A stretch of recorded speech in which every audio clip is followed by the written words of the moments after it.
Hey everyone, and welcome to episode 1 of the Peer Review Podcast. I am your host, Dylan Stone. And I'm Jack Novak. Let's talk about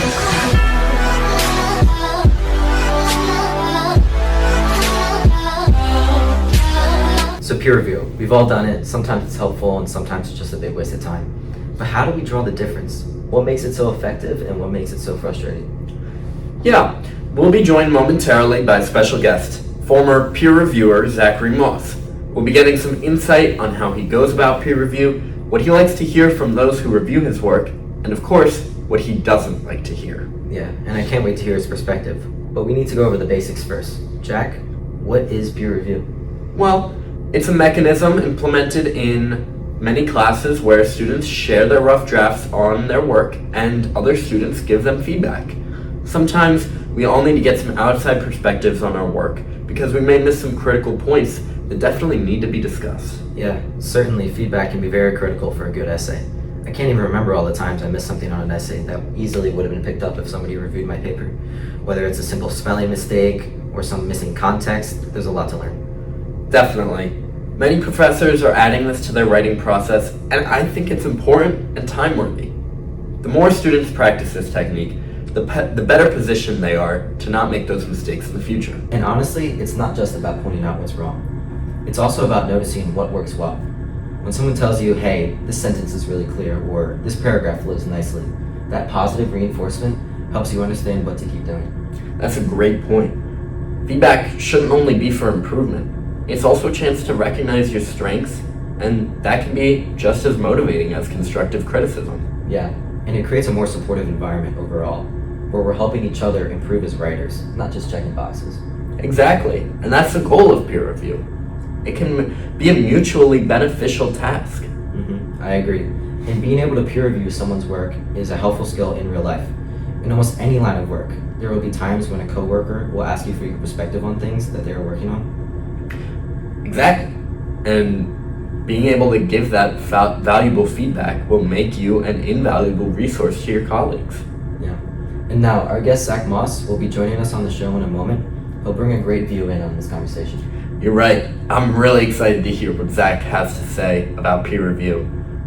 Zach is a first-year student here at Elon University, and he's currently enrolled in English 1100, so there's no one better to talk on this subject. Yeah, no doubt. Zach Moss in the Peer Review Podcast, talk everything peer review on the other side.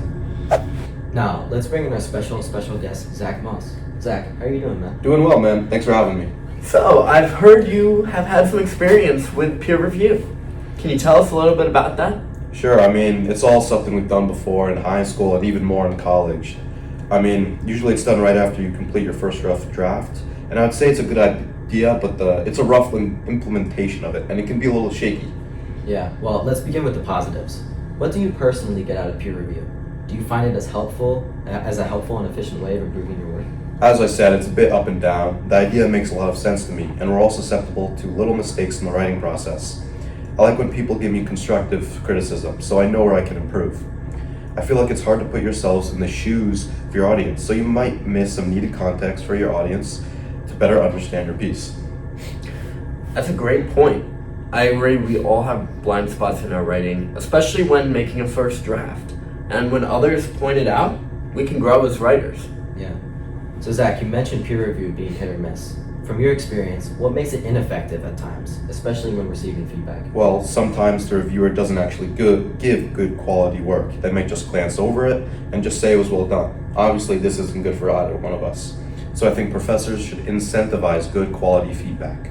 That's a great point, and I agree. That can be the most frustrating thing, and I think we've all been through that where we're assigned peer review, and when we get our papers back, it just says, good job at the end of the paper. Yeah, it's annoying. They identify the problem, but they don't tell you how to fix it.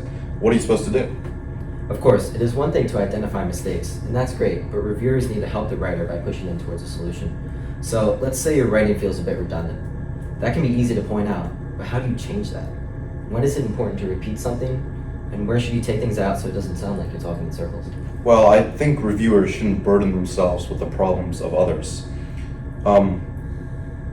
But a little bit of insight into their thoughts help. And that help can go a long way.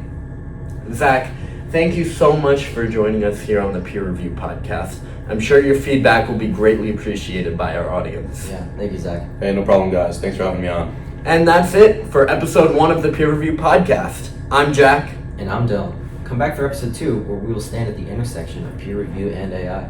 Wow, very interesting. We'll also be taking a look at successful applications of peer review at the college level. See you next time.